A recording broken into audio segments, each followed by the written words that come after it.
عزیز دوستوں، آئیے باضابطہ اس کیمپ کا افتتاح کرتے ہیں اور درس قرآن سورہ توبہ آیت نمبر 38 سے تا 42، اس کے لیے میں مولانا محترم رضی الاسلام ندوی صاحب سے گزارش کرتا ہوں کہ وہ درس قرآن پیش کرے۔ مولانا محترم رضی الاسلام ندوی صاحب۔ اعوذ باللہ من الشیطان الرجیم، بسم اللہ الرحمن الرحیم۔ یا ایھا الذین آمنوا ما لکم اذا قیل لکم انفروا فی سبیل اللہ اثاقلتم الی الارض ارضیتم بالحیاۃ الدنیا من الآخرہ فما متاع الحیاۃ الدنیا فی الآخرۃ الا قلیل الا تنفروا يعذبكم عذابا علیما ويستبدل قوما غيركم ولا تضروه شيئا واللہ علی کل شیء قدیر الا تنصروه فقد نصرہ اللہ اذ اخرجہ الذین کفروا ثانی اثنین اذ ہما فی الغار اذ یقول لصاحبہ لا تحزن ان اللہ معنا فانزل اللہ سکینتہ علیہ وأيده بجنود لم تروها وجعل كلمة الذين كفروا السفلى وكلمة الله هي العليا والله عزيز حكيم انفروا خفافا وثقالا وجاهدوا بأموالكم وأنفسكم في سبيل الله ذلكم خير لكم إن كنتم تعلمون لو كان عرضا قريبا وسفرا قاصدا لاتبعوك ولكن بعدت عليهم الشقة وسيحلفون بالله لو استطعنا لخرجنا معكم يهلكون أنفسهم والله يعلم إنهم لكاذبون صدق الله العظيم۔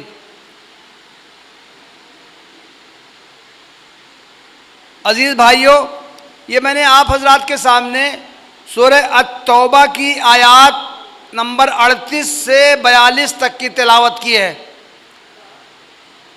سورہ التوبہ مدنی دور کے آخری زمانے میں نازل ہوئی ہے، بلکہ مفسرین نے متعین طور سے یہ بتایا ہے کہ یہ سورت غزوہ تبوک کے موقع پر نازل ہوئی تھی۔ جو غزوات مختلف ہوئے ہیں ان میں غزوہ تبوک کی متعدد پہلوؤں سے بہت زیادہ اہمیت ہے۔ اس پوری صورت میں غزوہ تبوک کے حالات پر تبصرہ کیا گیا ہے اور جو مختلف طبقات اس وقت سماج کے پائے جاتے تھے سب کے رویوں کا تذکرہ کیا گیا ہے، جائزہ لیا گیا ہے اور اس پر تنقید کی گئی ہے۔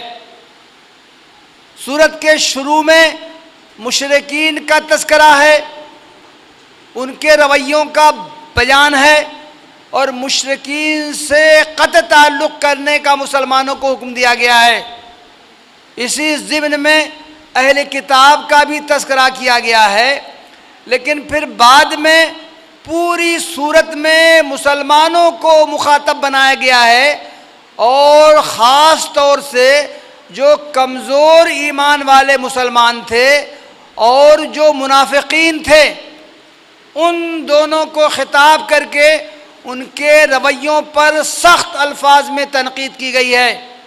منافقین کے بارے میں ہم جانتے ہیں کہ یہ وہ لوگ ہوتے ہیں جو اپنی زبان سے تو اسلام کا ایمان کا اقرار کرتے ہیں لیکن ان کے دل ایمان سے خالی ہوتے ہیں، وہ دنیاوی عیش و آرام کے حریص ہوتے ہیں، ان کو آخرت کی کوئی فکر نہیں ہوتی ہے، وہ دنیاوی مال و دولت، عیش و آرام، لذتوں کے دلدادہ ہوتے ہیں، ان کو حاصل کرنے کی کوشش کرتے ہیں۔ اس لیے اگر ہلکے پھلکے اگر کسی مارکے میں حصہ لینا پڑے جہاں جان کا خوف نہ ہو تو اس میں تو وہ جہاد میں بھی حصہ لے لیتے ہیں، لیکن جہاں ان کو اپنی جان کا خطرہ ہو، مال زیادہ خرچ کرنا پڑے، دنیاوی عیش و آرام سے وہ محظوظ ہونے کا ان کو موقع نہ ملے تو وہ طرح طرح کے بہانے کرنے لگتے ہیں۔ ٹھیک یہی حال ان کا غزوہ تبوک کے موقع پر بھی تھا۔ سیرت کی کتابوں سے معلوم ہوتا ہے کہ منافقین کی سازشیں اور ان کی ریشہ دوانیاں غزوہ تبوک کے موقع پر بہت بڑھ گئی تھیں۔ ہم سب جانتے ہیں کہ مدینہ ہجرت کے بعد تھوڑے ہی عرصے میں منافقین کا یہ طبقہ وجود میں آ گیا تھا۔ یہ ظاہری طور سے اسلام کا نام لیتے تھے، اپنے آپ کو مسلمانوں کی صف میں شامل کرتے تھے، لیکن اندرون میں وہ اسلام کی جڑ کھودنے کی تدبیریں کرتے رہتے تھے۔ دن گزرنے کے ساتھ ساتھ مدینہ کے سماج میں منافقین طاقتور ہوتے گئے۔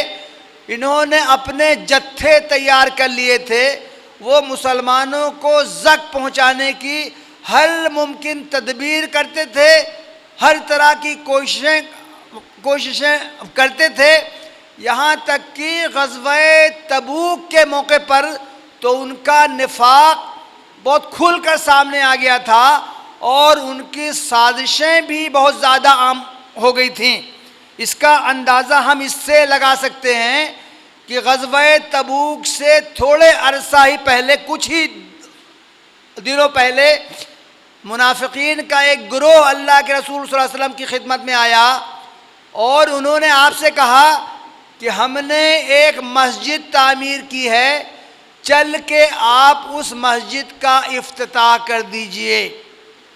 اللہ کے رسول صلی اللہ علیہ وسلم نے فرمایا اس وقت تو ہم جہاد کے لیے تبوک کے سفر پر جا رہے ہیں، اس وقت تو موقع نہیں ہے، لیکن ہم جب واپس آئیں گے سفر سے تو اس وقت تمہاری یہ خواہش پوری کر دیں گے۔ سورہ التبوک ہی میں یہ بیان کیا گیا ہے کہ جب اللہ کے رسول صلی اللہ علیہ وسلم تبوک کے سفر سے واپس آئے تو مدینہ پہنچنے سے پہلے قرآن مجید کی آیات نازل ہوئیں، ان کی سازشوں سے پردہ ہٹا دیا گیا وحی کے ذریعے۔ یہ کہا گیا کہ ان لوگوں نے جو مسجد قائم کی ہے وہ اللہ تعالیٰ کی خوشنودی کے لیے، اس کی عبادت کے لیے قائم نہیں کی ہے، بلکہ یہ تو اسلام دشمنی کے مقصد سے، اسلام کو زک پہنچانے کے مقصد سے انہوں نے یہ کام کیا ہے۔ چنانچہ اللہ کے رسول صلی اللہ علیہ وسلم نے بعض صحابہ کو حکم دیا اور انہوں نے مسلم فوج کے مدینہ واپس پہنچنے، مدینہ میں داخل ہونے سے پہلے ہی ان لوگوں نے جا کر اس مسجد کو، جس کو قرآن میں مسجد زرار کہا گیا ہے، اس کو ان لوگوں نے جا کے ڈھا دیا، اس میں آگ لگا دی۔ محترم بھائیو، غزوہ تبوک کے پس منظر پر زیادہ تفصیلی روشنی ڈالنے کا یہ موقع نہیں ہے۔ اس وقت میں نے آپ حضرات کے سامنے جو قرآن مجید کی آیات پیش کی ہیں اس کی میں آپ کے سامنے مختصر تشریح پیش کروں گا۔ اس سے انشاءاللہ یہ واضح ہوگا کہ اسلام جن چیزوں کا مطالبہ کرتا ہے وہ انسانوں کو آزماتا ہے کہ وہ اللہ کے حکم پر لبیک کہتے ہیں یا نہیں کہتے ہیں، وہ دنیا کے حریص رہتے ہیں یا آخرت طلبی ان کا مطمع نظر ہوتا ہے، وہ دین کی خدمت، دین کے غلبے کے لیے بلند ہونے والی پکار پر لبیک کہتے ہیں یا اپنے چوری کے راستے تلاش کرتے ہیں۔ اسی طرح ان آیات میں اللہ تعالیٰ کی قدرت کاملہ، اللہ تعالیٰ کی غیرت کو بھی واضح کیا گیا ہے۔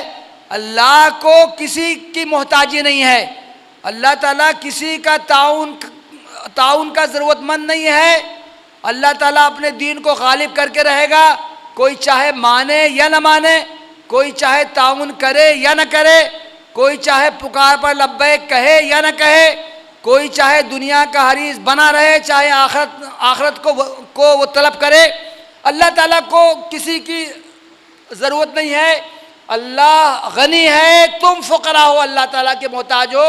یہ باتیں ان آیات میں بہت واضح الفاظ میں بیان کی گئی۔ آیت کا آغاز ہوتا ہے یا ایھا الذین آمنو، اے لوگو جو ایمان لائے ہو۔ عزیزو، میں آپ کے سامنے واضح کر دوں، یہ قرآن کا ایک مخصوص انداز خطاب ہے۔ یا ایھا الذین کا آمنو کا مطلب یہ نہیں ہے کہ قرآن اس میں پکے ایمان والوں کو خطاب کرتا ہے، بلکہ یا ایھا الذین آمنو میں ایمان والوں کے ظاہری ایمان کا اظہار کرنے والے تمام طبقات اس میں شامل ہوتے ہیں۔ وہ مسلمان جو اپنے ایمان میں پختہ ہیں، وہ مسلمان جو اوسط درجے کے ہیں، وہ مومن جن کا ایمان کمزور ہے، اور وہ لوگ بھی جو زبان سے ایمان کا دعویٰ کرتے ہیں ان کے دل ایمان سے خالی ہیں۔ یا ایھا الذین آمنو کہہ کر قرآن ان سب لوگوں کو مخاطب کرتا ہے۔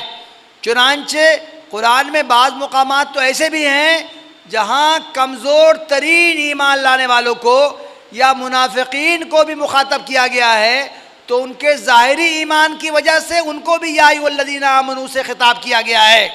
یہی معاملہ ان آیات میں بھی ہے، یا ایھا الذین آمنو کا خطاب ہے، لیکن آگے جتنی آیتیں ہیں وہ منافقین سے مخاطب ہوتی ہیں، کمزور ایمان لانے والوں سے وہ خطاب کرتی ہیں، اور ان کا جو رویہ ڈھلمل یقینی کا ہے، ان کا جو رویہ گول مول کا ہے، وہ اسلام کی حمایت کے لیے، اس کی سرفرازی کے لیے کھل کر سامنے نہیں آتے ہیں، اس پر ان کو تنقید کی گئی ہے۔ چنانچہ اس آیت میں کہا گیا ہے ما لکم اذا قیل لکم انفروا فی سبیل اللہ اثاقلتم، آخر تمہیں کیا ہو گیا ہے کہ جب تم سے اللہ کی راستے میں نکلنے کا اعلان کیا جاتا ہے تو تم اپنے جسموں کو بھاری کر کے زمین میں ڈال لیتے ہو۔ اس میں انفرو کا لفظ ہے۔ نفیر اصلاً جنگ کے عام اعلان کو کہتے ہیں۔ کوئی ایسا وقت آتا ہے کہ جب کہ جنگ کے لیے تمام اہل ایمان کو نکلنے کی ضرورت نہیں ہوتی ہے، صرف ان میں سے چند لوگ نکلتے ہیں، تو اس صورت میں جہاد فرض کفایہ ہوتا ہے۔ کچھ لوگ اگر اللہ کی راہ میں جہاد کرتے رہیں تو تمام لوگوں سے یہ فرض ساقط ہوتا ہے، لیکن بعض اوقات ایسے ہوتے ہیں جب انتہائی پرخطر حالات ہو جاتے ہیں، اس میں تمام ایمان لانے والوں سے مطالبہ ہوتا ہے کہ وہ اسلام کی نصرت و حمایت کے لیے نکل کھڑے ہوں، تو اس موقع پر ہر شخص جو ایمان کا دعوے دار ہے اس سے یہ مطالبہ ہوتا ہے کہ وہ اللہ کی راہ میں نکل کھڑا ہو۔ اس کو نفیر کہتے ہیں، نفیر عام۔ تو اس آیت میں بھی ایک کہا گیا ہے کہ جب اللہ کی راستے میں نکلنے کے لیے نفیر عام کی جاتی ہے تو آخر تم لوگ کیوں نہیں نکلتے ہو؟ تم لوگ زمین میں گر جاتے ہو، پڑ جاتے ہو، تمہاری ہمت نہیں ہوتی ہے اللہ کے راستے میں نکلنے کی۔ اَرَضِیتُم بِالْحَیَاةِ الدُّنْیَا مِنَ الْآخِرَةِ، یہ منافقین کیوں نہیں نکلتے ہیں، اس کی وجہ بیان کر دی گئی ہے۔ یہ منافقین اس لیے نہیں نکلتے ہیں کہ وہ دنیا کے حریص ہوتے ہیں، یہ آخرت کے طالب نہیں ہوتے ہیں۔ دنیا کا جو عیش و آرام ہے، مال و دولت ہے، سکون اطمینان کی زندگی ہے، اس کے وہ دلدادہ ہو جاتے ہیں، آخرت کے وہ طالب نہیں ہوتے ہیں۔ اللہ تعالیٰ کے دین کی حمایت و نصرت کے لیے مال کی قربانی دینی پڑے، جان کی قربانی دینی پڑے، اس کے بدلے میں ان کو آخرت میں بڑے اجر و انعام کا ان سے وعدہ کیا گیا ہے، تو آخرت کے وہ طالب اور حریص نہیں ہوتے ہیں۔ یہ کہا گیا فما متاع الحیات الدنیا فی الآخرۃ الا قلیل، دنیاوی زندگی آخرت کے مقابلے میں بہت معمولی ہے۔ آدمی کو زندگی حاصل ہے، وہ کتنا جیے گا؟ 30 سال، 40 سال، 50 سال، 60 سال، 100 سال۔ 100 سال سے زیادہ کیا زندہ رہے گا آدمی؟ 110-20 سال زندہ رہے گا، تو ایسی زندگی سے آدمی خود پناہ مانگتا ہے۔ اگر یہ زندگی ہی کو لے لیجئے، آدمی کتنا جیے گا؟ آدمی مال و دولت کے ڈھیر لگا لے، لیکن وہ اسی وقت تک اس کے کام آئیں گے جب تک وہ زندہ ہے۔ مرنے کے بعد چاہے وہ کروڑ پتی ہو، ارب پتی ہو، ملینار ہو، اس کے پاس کوٹھیاں، محلات، عیش و آرام کی آسائشیں ہوں، وہ سب اس کے لیے بیکار ہے۔ تو دنیاوی زندگی جو محدود ہے، متعین عرصے کی ہے، چاہے جتنا آدمی مالدار ہو، چاہے جتنا اس کی لمبی عمر ہو، لیکن اس سے فنا ہونا ہے، جبکہ آخرت کی زندگی کو کسی صورت میں فنا نہیں ہے۔ تو یہ کہا گیا ہے کہ یہ لوگ تو دنیاوی زندگی کے حریص ہوتے ہیں۔ آگے کہا گیا الا تنفروا يعذبكم عذابا علیما ويستبدل قوما غیرکم ولا تضروه شیئا واللہ علی کل شیء قدیر. کہا گیا ہے کہ اگر تم اللہ کی راہ میں جہاد کے لیے نہیں نکلو گے تو تم خود اس دنیا میں تمہاری زندگی اجیرن بن جائے گی. اللہ تعالیٰ کے عذاب سے تم دوچار ہوگے اور اللہ تعالیٰ کو تمہاری مدد کی کوئی ضرورت نہیں ہے. اللہ تعالیٰ اپنے دین کی نصرت کے لیے، غلبے کے لیے دوسرے لوگوں کو پیدا کرے گا. اگر تم اللہ کے دین کی حمایت کر رہے ہو، تائید کر رہے ہو، ساتھ دے رہے ہو تو اس میں تمہارا اپنا فائدہ ہے، اس میں تمہاری اپنی بھلائی ہے، تمہاری اپنی آخرت کی زندگی کامیاب ہوگی. اللہ تعالیٰ کو کچھ تم نہیں دینے والے ہو. یہ بات قرآن مجید میں بار بار کہی گئی ہے. قالت الاعراب آمنا قل لم تؤمنوا ولكن قولوا اسلمنا وان تتولوا يستبدل غيركم ثم لا يكونوا امثالكم. اگر تم منہ پھیرو گے، اللہ کی حمایت، اللہ کے راستے کی حمایت نہیں کرو گے، اس کے دین کے غلبے کے لیے کوشش نہیں کرو گے تو اللہ تمہارا محتاج نہیں ہے. وہ تمہاری جگہ دوسرے لوگوں کو لائے گا اور وہ دوسرے لوگ جو آئیں گے وہ تمہاری طرح نکمے اور کام چور نہیں ہوں گے، بلکہ وہ جی جان سے اللہ تعالیٰ کے دین کو غالب کرنے کی کوشش کریں گے. اگلی آیتوں میں تاریخ کا حوالہ دیا گیا ہے. کہا گیا ہے کہ اگر تم اللہ کی مدد نہیں کرو گے تو اللہ تعالیٰ کو تمہاری ضرورت نہیں ہے. اللہ تعالیٰ نے اپنے نبی کی مدد کی تھی جبکہ کافروں نے ان کو نکال دیا تھا.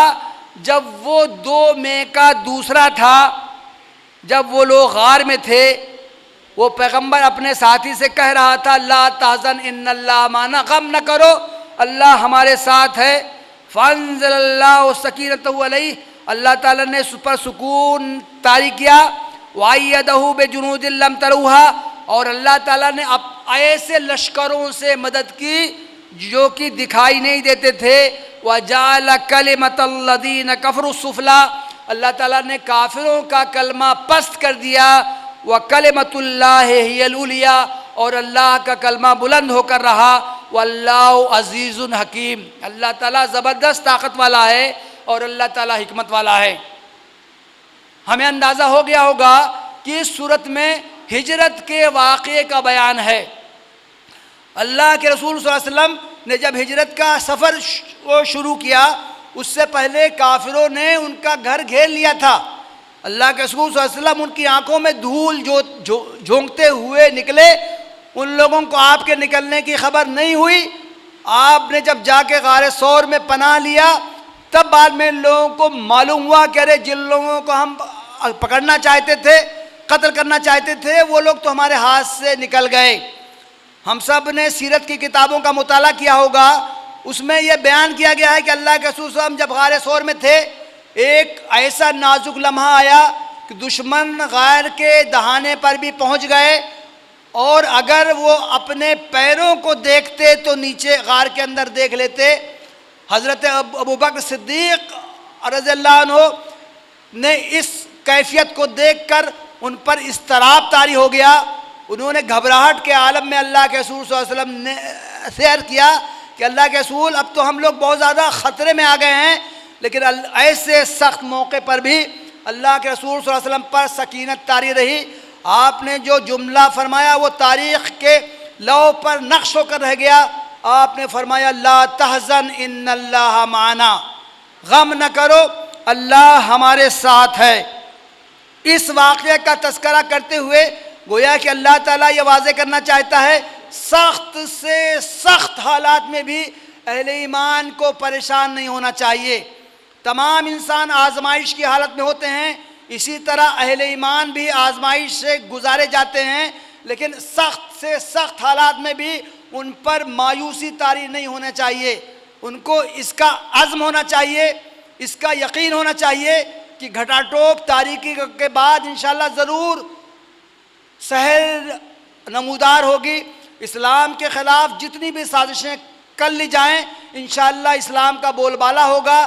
جیسا کہ اس آیت میں کہا گیا ہے اللہ تعالیٰ نے یہ مقدر کر رکھا ہے کہ کفر کا کلمہ سرنگوں ہو کر رہے گا اور اللہ کا کلمہ ہر حال میں بلند ہو کر رہے گا. آخر میں جو صفات آئی ہیں واللہ عزیز حکیم. عزیزو، قرآن کی تلاوت میں آپ یہ غور کیا کیجئے کہ اللہ تعالیٰ کی جتنی صفات آئی ہیں وہ مضمون کے مطابق ہوتی ہیں. یہاں کہا گیا ہے واللہ عزیز حکیم، دو صفات بیان کی گئی ہیں. اوپر جو بات کہی گئی ہے ان دونوں صفات کا ان سے گہرا تعلق ہے. کہا گیا ہے کہ اللہ عظیم ہے اور اللہ حکیم ہے. اللہ زبردست ہے، طاقت والا ہے، اور اللہ تعالیٰ حکمت والا بھی ہے. اللہ تعالیٰ کے پاس اتنی طاقت ہے کہ وہ چاہے تو تمام کفار کو ملیا میٹ کر دے، تمام لوگ اللہ کے دشمنوں کو سب کو ہلاک کر دے. لیکن اللہ تعالیٰ کی حکمت یہ نہیں ہے. اللہ تعالیٰ کی حکمت یہ ہے کہ وہ اس دنیا میں تمام انسانوں کو آزادی کے ساتھ زندگی گزارنے کا موقع دیتا ہے. اس نے اس دنیا کو آزمائش کی دنیا بنایا ہے. تمام لوگوں پر موت طاری ہوگی اور اس کے بعد میں پھر جب دوبارہ وہ زندہ کیے جائیں گے تب ان کے ساتھ حساب کتاب ہوگا. اگلی آیت میں پھر اہل ایمان کو، یہ کمزور ایمان لانے والوں کو مخاطب کیا گیا ہے. کہا گیا ہے انفروا خفافا وثقالا وجاہدوا باموالکم وانفسکم فی سبیل اللہ ذالکم خیر لکم ان کنتم تعلمون. لوگو جہاد کے لیے نکلو، تمہاری جیسی بھی حالت ہو.